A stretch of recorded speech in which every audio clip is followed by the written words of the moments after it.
All right, today we're going to dig into why one specific suburb, Farragut, Tennessee, is just exploding with new home construction. I mean, what's the deal? We've got a local market report right here, and we're going to break it all down for you. What every single potential buyer needs to know about this spot. So, yeah, let's jump right in.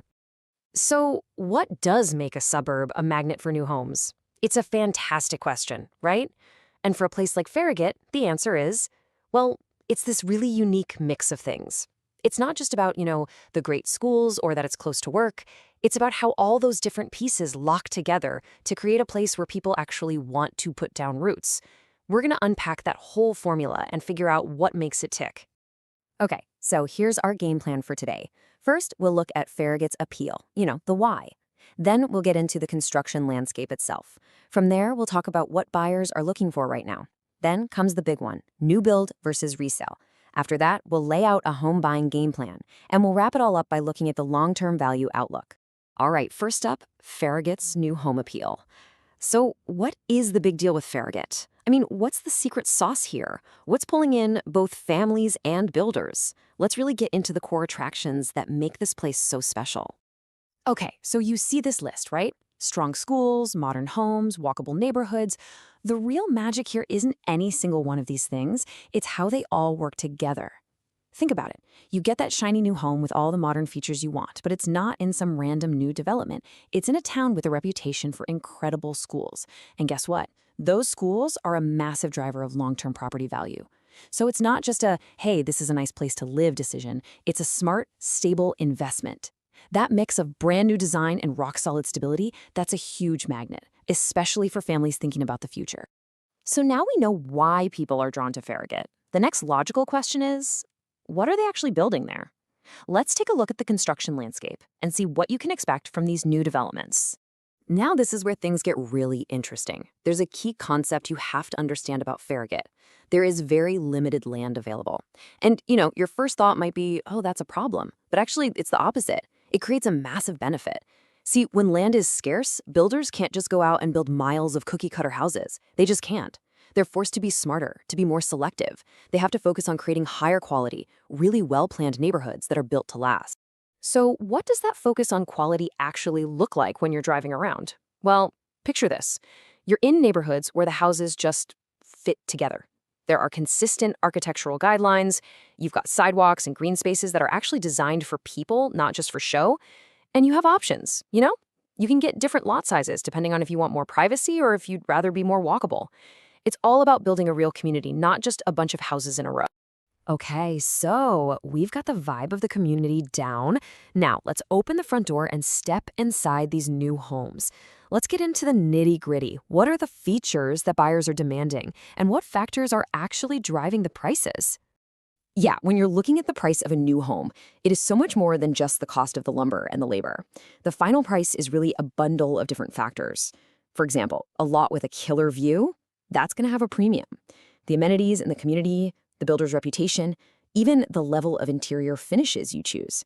All of these things get wrapped up into that final price, and they all contribute to the home's overall value. And this list right here, this is basically a snapshot of modern life, isn't it? I mean, open concept layouts are still king because we want to be connected with our family when we're all home. The dedicated home office, that went from a nice little bonus to an absolute must-have for a ton of people. And things like energy efficiency and smart tech, that's not a luxury anymore. It's just practical. Buyers want homes that actually work for the way we live now. Okay, so the desire for all these modern features brings up the big question, the classic fork in the road for any home buyer. Do you go for a brand spanking new build, or do you opt for an existing resale home? This is a huge decision, so let's weigh the pros and cons. And this really breaks it all down, doesn't it? The core trade-off. With a new build, you get that peace of mind. Everything's new, you've got warranties, but you might not get that giant, established backyard with mature trees. On the flip side, with a resale, you might get that beautiful mature landscaping and a unique character, but you're also taking on the risk of, the water heater going out next week. There's honestly no right or wrong answer. It 100% comes down to your personal priority. Okay, so let's say you've weighed the options and you've decided a new build is the way to go for you. Awesome. So now what?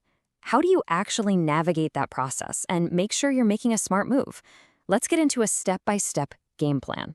Seriously, think of this as your roadmap to success. Step 1, get pre-approved. Don't even talk to a builder before you do this. It shows them you're serious and gives you way more power. Step 2, evaluate the builders. Do your homework. Read reviews, talk to people, understand their warranty inside and out. 3, understand the contract. Please read every single line. And finally, plan your timeline. Building a house takes longer than you think. Just accept that now, and the whole process will be so much smoother. And one more thing on this. I cannot stress this enough. Do not skip the inspection. I know. You're thinking, but it's brand new. What could be wrong? Trust me on this. Get an independent inspector who works for you, not for the builder. They're trained to find the tiny little things that could turn into massive, expensive problems down the road. It's the best few $100 you'll spend for total peace of mind. All right, we've covered a ton of ground, right? The why, the what, the how.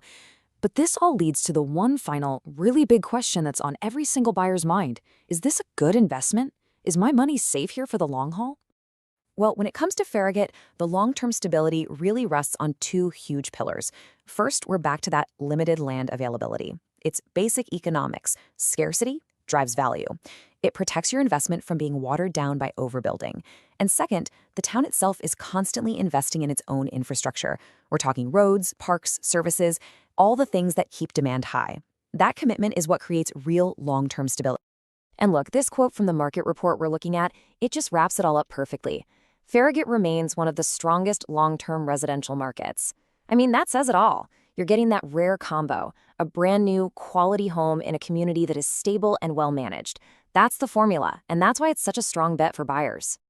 So when you step back and look at the whole picture, what this all really shows us is something bigger than just one town's housing market. The Farragut factor proves that buying a new home today is about so much more than just the square footage or the type of countertops you pick. It's really an investment in a community. And that leaves us with a final question to think about. Is the future of suburban living really about the house you build, or is it about the community you join?